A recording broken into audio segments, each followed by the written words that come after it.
Thank you very much po. And good morning everyone. Masayang buhay po sa ating lahat. I am Sir Alan Kataag and I will be talking about the material resource sustainability. And before I start, I really hope that everybody is fine and safe in this time of pandemic. Manatili po tayong ligtas sa panahon po ng pandemya po na ito. So, material resource sustainability po ang naibigay po na topic sa akin upang i-discuss po ngayong umagang ito. So before I start po, I want to first quote this woman that I think we are very familiar to this woman, the late and the former Secretary of DNR, Madam Gina Lopez. And she once said, "It is the people that kill the environment. It is the people as well that can save the environment. We can protect the environment and at the same time we can kill the environment." So we human beings, kaya nating sirain o kaya nating pagandahin ang environment. And what do we do? Anong kailangan nating gawin in order for us to protect and save our environment? Always remember po, mga bata, that if we try to kill the environment, at if we kill the environment, eventually, environment will kill us. Yan ay nangyari last time lamang, last November, it was Typhoon Ulysses. Bumaha sa maraming lugar, especially sa Cagayan de Oro, sa Tuguegarao. There are a lot of flooded places because of Typhoon Ulysses. And last time, bago mag-Typhoon Ulysses, meron tayong Typhoon Rolly na tumama. It was a super typhoon and tumama sa Catanduanes, and we were hit then by this Typhoon Rolly. Alam niyo mga bata, if we try to assess things thinking outside the box, everything is connected with everything.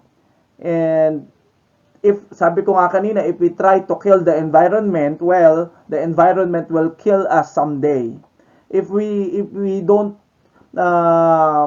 try to alter our ways of living, mangyayari ang mga ganitong bagay.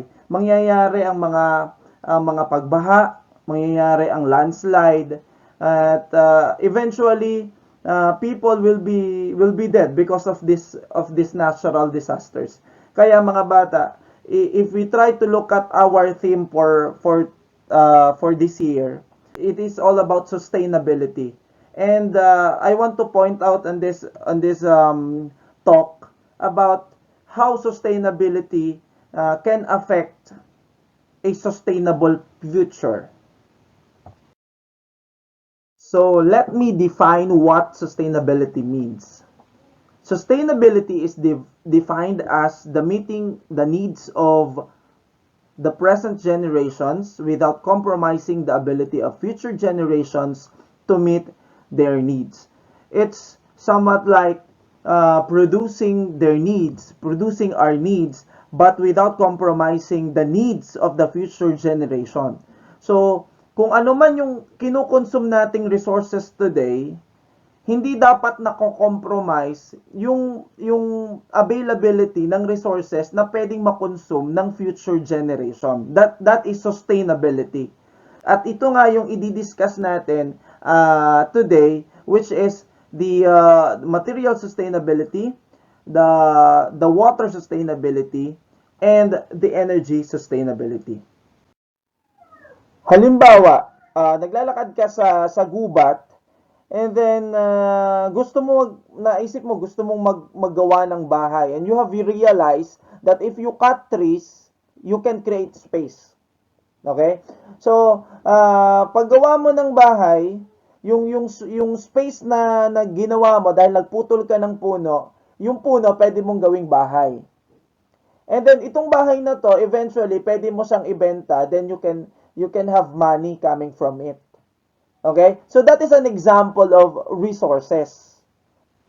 So how do we define material resources? So material resources are materials found in the natural world that have practical use and have value for humans. So material resources are materials found in nature that can be used for practical human purposes that are considered to have value. You can sell houses, say for example, and you can sell glass windows. So both of these things po certainly have value and money.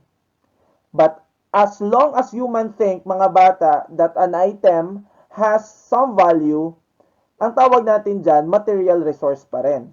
So there are many material resources including woods, and then we have sand, ginagawa nating glass yan.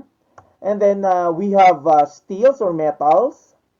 And we also have edible plants that can be used for food ng mga tao. So, pwede ring mga plastics that have chemicals from plants that can be turned into plastics. So, ito yung mga uri, ito yung mga example natin ng material resources na meron tayo sa ating environment. So according to OECD, it is OECD stands for Organization for Economic Cooperation and Development. On this illustration, guys, materials used in construction like sand and gravel account for the largest share, about 36%, okay, of the materials consumption po ng mga bansa ay galing po sa construction materials kagaya ng sand and gravel.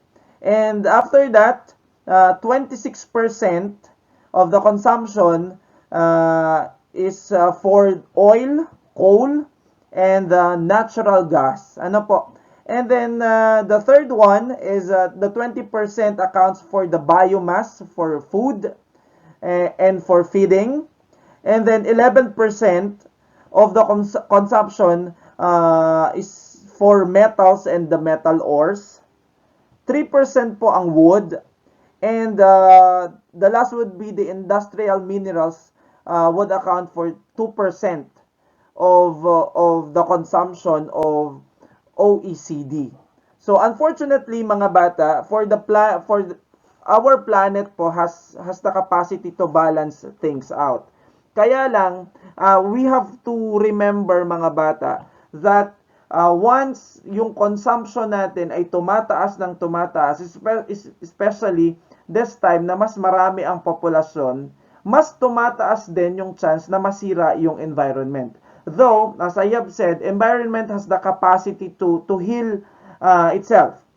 Kung ano man yung sira niya, kaya niyang gamutin. Kaya lang, the more na nagre-require tayo ng mga resources, because there's a lot of people living, tatandaan natin, pag tumataas ang populasyon, tumataas ang demand. Okay? Tumataas ang demand sa spasyo dahil kailangan ng mas maraming bahay. Mas tumataas ang consumption ng fossil energy, ng fossil fuel dahil kailangan may mga mas maraming tao ang gumagamit ng mga sasakyan. Kailangan ng construction materials. Why?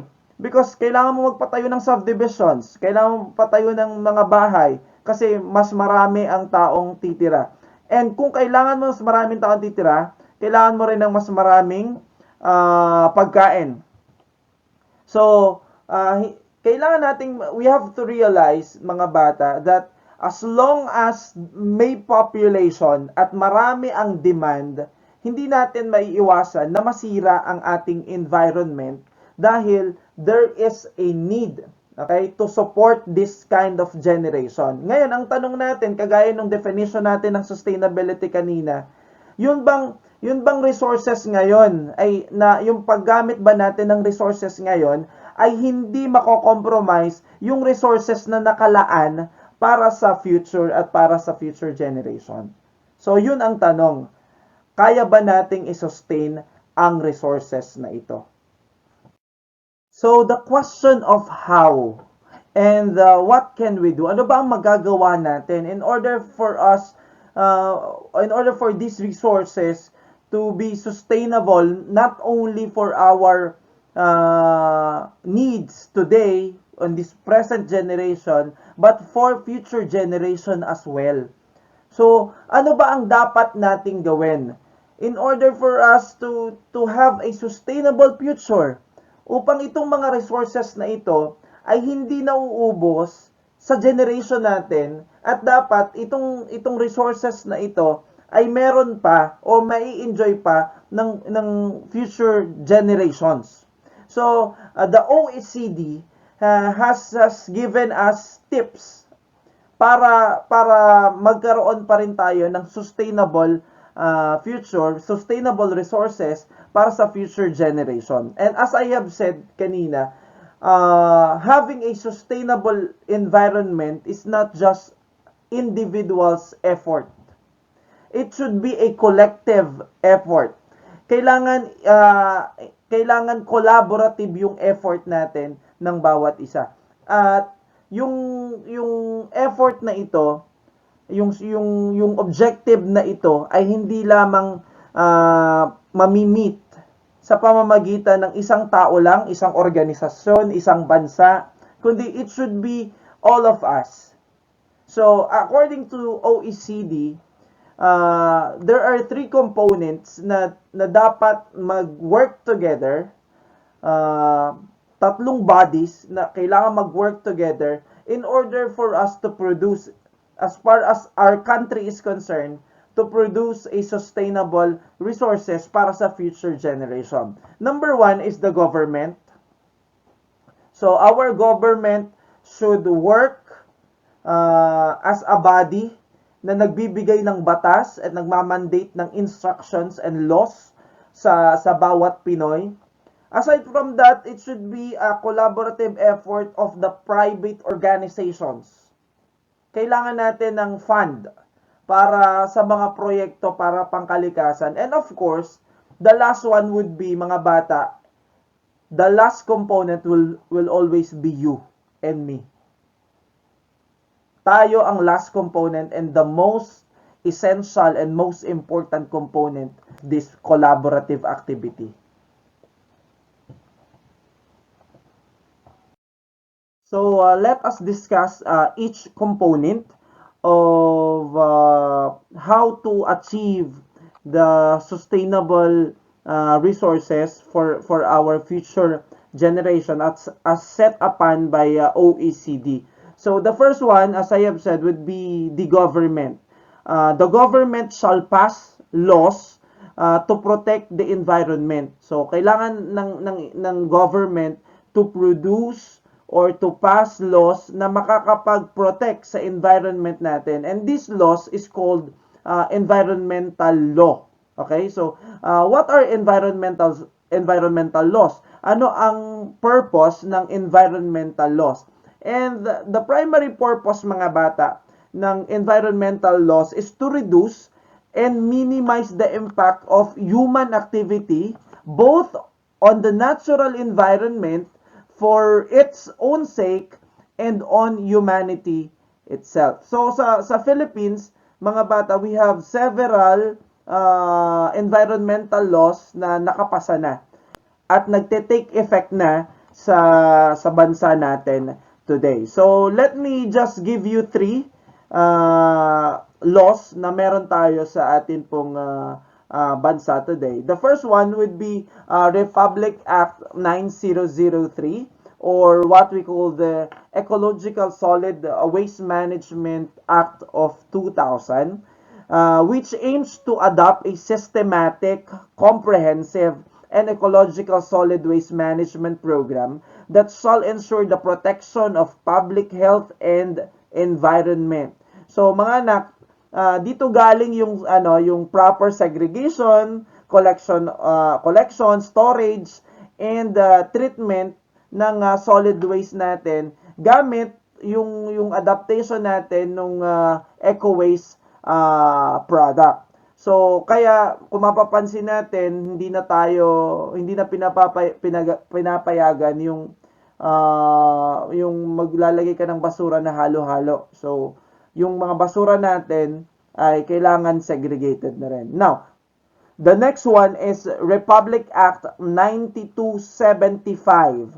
So, also known as Philippine Clean Water Act of 2004, which aims to protect naman the country's body of water or water bodies from land-based pollution or sources, such as industries, commercial establishments, agriculture, and of course, kasama rin tayo yung household activities. Kaya hindi rin tayo pwede magtapon ng basura, hindi lang yung mga pabrika, hindi lang yung mga commercial establishments, but tayo mismo ay pinagbabawal din na magtapon ng basura sa ating mga ilog. And the last one would be Republic Act 8749, or what we call the Philippine Clean Air Act of 1999, which aims naman to achieve and maintain clean air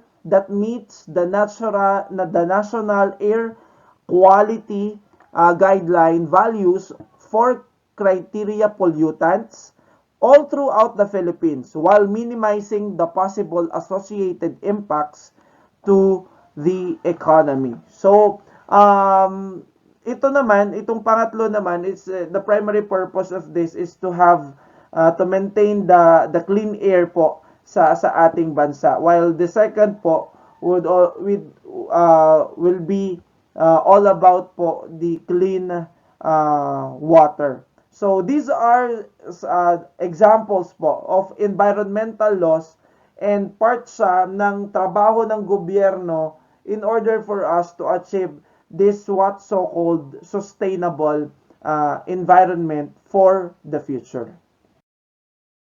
What are the roles naman po of private sectors? So, ano naman ang role nila sa sustainable future po natin, mga bata? So, paano natin ma-maintain yung resources natin at masusustain yung resources na ginagamit natin today for future use. So, say for example, ang SM, meron silang tinatawag na green project. So, yung green project is the objective of green project is to plant trees. Okay, so as of 2019, mga bata, there are about 301,000 plants or 300,000 trees na naiplant na po in certain areas of Benguet and all throughout po the city, na naglalayo na magkaroon ng mas magandang kabundukan. Yung most of the trees po planted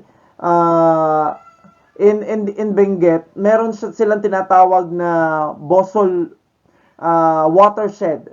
Yung SM Foundation, nagtatanim sila ng mga puno, and kagaya ng sabi dyan, SM Sustainable Support for Environmental Protection and Community Development. So, yung SM, meron silang programa, it is a private sector, private organization that help the environment, help the nation of the Philippines na masustain natin yung ating natural resources sa pamamagitan ng pagtatanim ng puno. Ano pa? So, we have Jollibee. So, meron din silang project, ang Jollibee. So, meron silang tinatawag na mangrove planting program. So, yung mga mangrove naman, was proven na itong mga mangrove na ito ay nakakapag-prevent ng flood. Ano? Yung mga bakawan, So, marami nang naitanim din ang Jollibee as of 2015. 2015 pa itong data na ito. As of 2015, Jollibee Iligan, okay, launched the tree planting program with the help of employee and volunteers. So, they have planted 2,000 seedlings of mangrove, okay, to contribute for reforestation and to prevent flood in Iligan City. And the last one, so ito, yung pinaka-common. So, kung natatandaan nyo dati, tayo ay gumagamit ng plastic sa ating mga pinamimili. But, because of these organizations, hindi na tayo gumagamit ng plastic ngayon. So, gumagamit na tayo ng mga papel, so, na mas madaling ma-decay and then mas madaling i-recycle. So, kung kayo pupunta kayo sa SM, so meron na kayong mga paper bags, so mga eco bags natin, pwede siyang ma-reuse. So ito yung mga iba't ibang projects ng mga private sectors para makatulong sa na maprotektahan natin yung ating environment.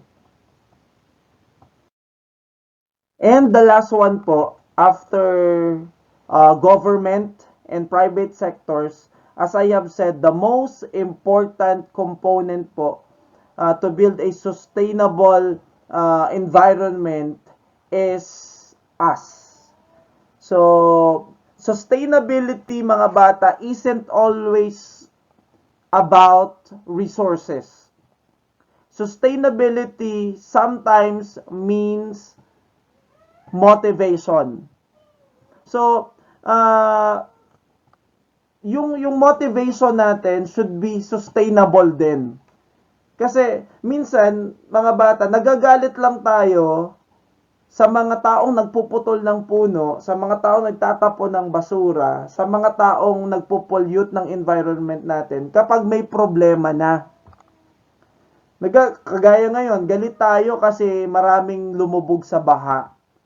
Galit tayo ngayon kasi ang daming namatay dahil sa baha. Maraming nasirang bahay dahil sa baha. Pero galit pa rin ba tayo after several months?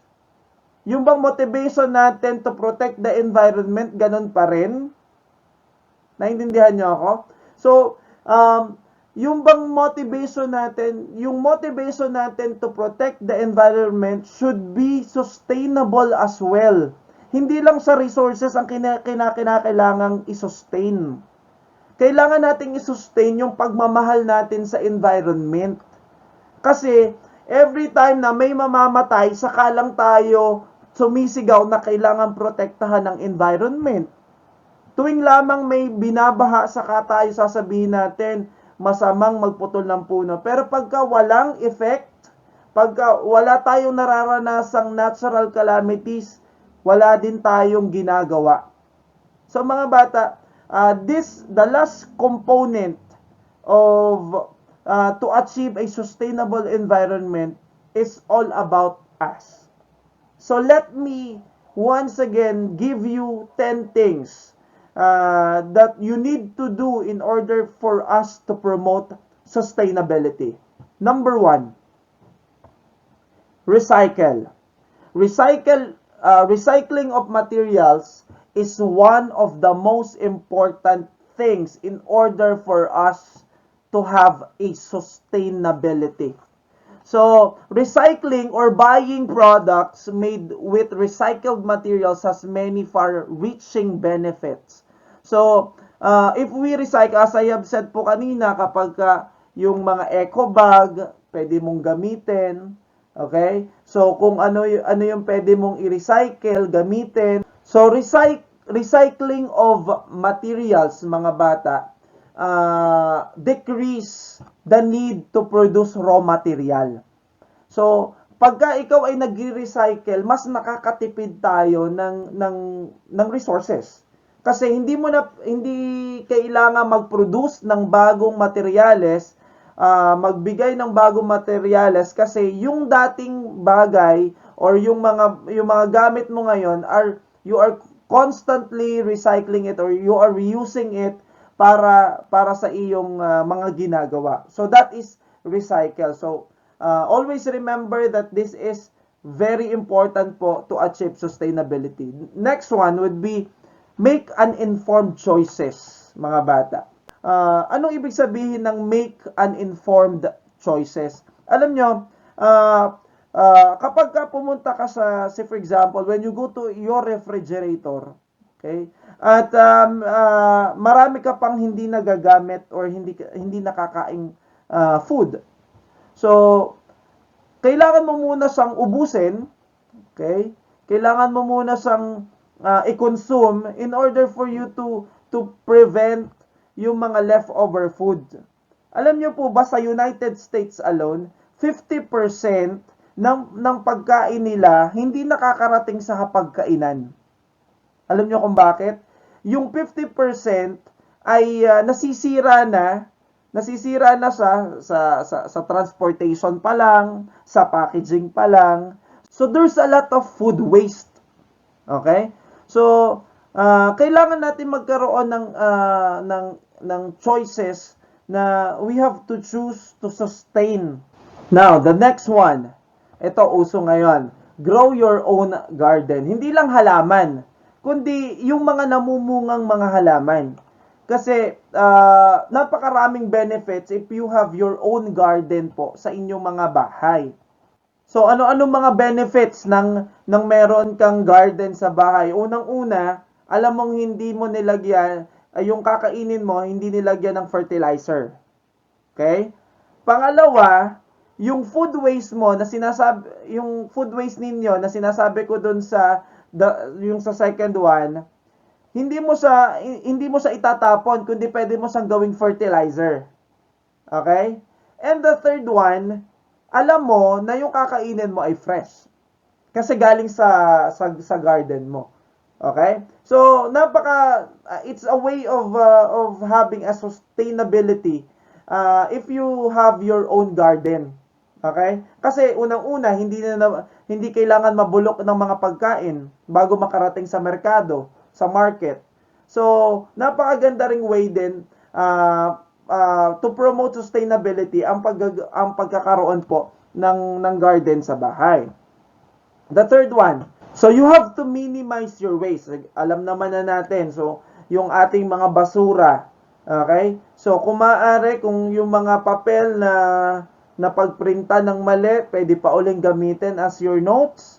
Okay? So pwede mo pa siyang gamitin in order for us to reduce our waste. Next is watch your utility bills. Hindi lang para makatipid. Alright? Kundi para makapagtipid din tayo ng fossil fuels, makapagtipid din tayo sa kuryente, makapagtipid din tayo ng tubig. Say for example, yung pwede mong yung pinaghugasan mo ng pinggan, pwede mo siyang ipanlinis mo ng sasakyan. Or yung pwede mong pambuhos ng banyo. Okay? Pambuhos mo sa banyo. So, yung water, pwede mo siyang i-recycle. Okay? So, kasama dyan yung pag-check ng ating mga wires. Okay? So, or pag-check ng leak sa ating mga faucet. So, kailangan natin na i-watch yung ating utility bills kasi pagtaas ng utility bills natin, ibig sabihin pagtaas ng pagkonsumo natin. And ang sabi nga natin, in order for us to have a sustainable future, kailangan nating tipidin. Alright? Kailangan nating magtipid sa mga bagay na nai-enjoy natin in order for these resources na ma-experience din naman ng ating future generation. Next one is purchase energy efficient appliances. So yung energy efficiency ay dapat isa sa mga criteria ninyo pagbibili ng appliances. If you have money na pwede nyong ibili ng appliances, kasi kung iisipin natin, medyo mahal, may kamahalan nga yung mga appliances na mataas ang energy efficiency, pero in a long-term basis, mas makakatipid ka. Kasi mas kokonti ang kinukonsumo niyang electricity, halimbawa sa ref.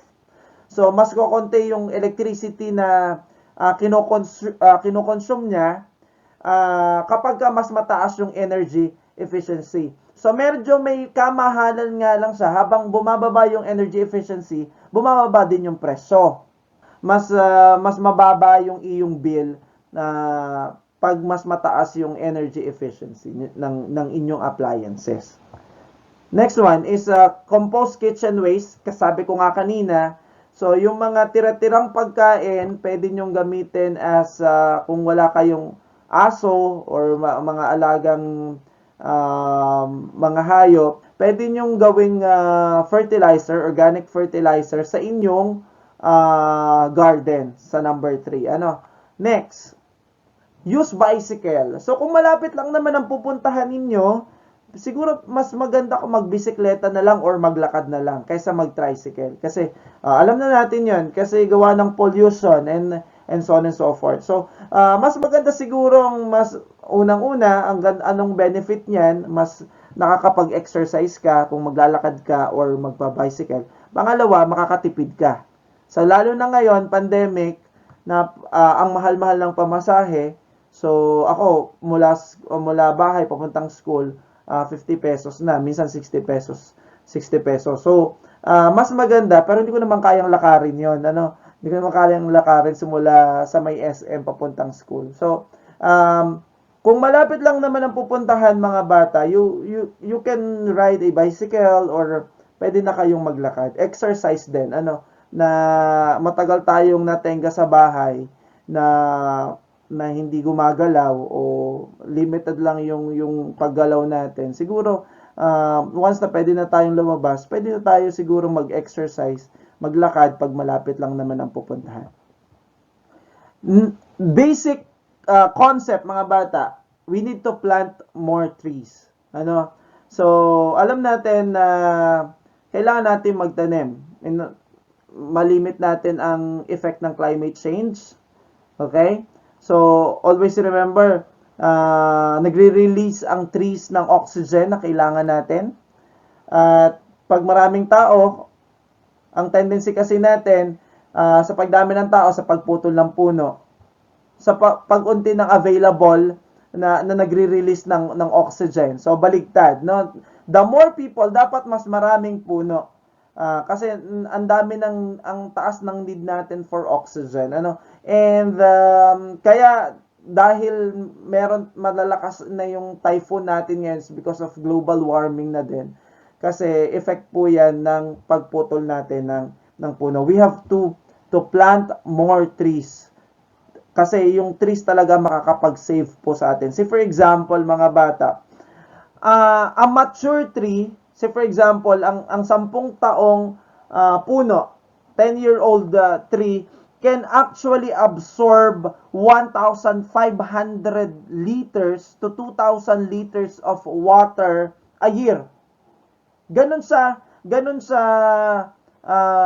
kalakas mag-absorb ng water. Just imagine if you try to cut 10 trees, kung 20,000 liters yung kanyang na-absorb a year, so pwede kang 20,000 liters ang na tubig ang babaha kasi meron kang pinutol na 10 puno na nag-a-absorb ng 2,000 liters. Naintindihan natin? So ibig sabihin, we need to plant trees, maiwasan natin ng pagbaha and erosions and so on and so forth. And the last one, mga bata, support organizations dedicated to sustainability. Huwag nating ipatronize yung mga organizations na sira ng environment. We have to recognize, sabi ko nga kanina, make uninformed choices. Connected siya dito. We need to support organizations na mahal ang kalikasan. Okay? Na mahal ang environment. Kasi yung mga sumisira sa environment, wala silang pakialam. Okay? So sila lang ang sarili lang nila ang iniisip nila. Dahil sira lang sila ng sira. Not unlike itong mga organizations na ito na talagang nagbibigay ng money, a lot of budget para po masustain yung environment kasi alam nila na mas makabubuti na makakapag-produce tayo, or mas maganda na meron tayong environmental programs for sustainability, kasi hindi lang ito para sa ngayon, kundi kailangan para sa future natin. And to end po my discussion, mga bata. So let me remind you of this quotation. According to this, imagine if trees gave up Wi-Fi signals. We will be planting so many trees. We would probably save the planet. Too bad they only produce oxygen that we breathe. Just imagine that. Kung ang puno ay nagbibigay ng wifi, siguro lahat tayo nagtanim ng puno. Pero ang sarcastic ng pagkasabi niya, unfortunately, ang ibinibigay lamang naman ng puno ay yung oxygen na dahilan kung bakit tayo nabubuhay. Hindi ba't dapat kailangan nating mas magtanim ng puno? Alam niyo, mga bata, in my existence, I've read a lot of books, a lot of journal, pero nothing straight na kayang magsabi na meron pang planeta bukod sa mundo that could nurture life. Wala. Walang planeta na kaya pang mag-nurture ng buhay maliban sa Earth. Kaya guys, you need to love this Earth. Kasi wala nang ibang mundo kagaya nito. Wala tayong ibang choice kundi mahalin itong Earth na ito. Itong mundo na ito. Because this is the only place that we can live, mga bata. Our motivation to protect the environment should always be sustainable. Should always be constant. Hindi dahil mayroong naging aksidente o hindi dahil may pagbaha saka lang tayo magmamahal sa kalikasan. No. It should be sustainable. Our love and our respect to the environment should always be as sustainable as possible. Kasi makakalimutan natin pag walang nangyayari, pero you need to love this earth. You need to love this world. Kasi wala nang ibang planeta bukod dito na pwede tayong mabuhay. Maraming pong salamat. God bless you and stay safe, everyone.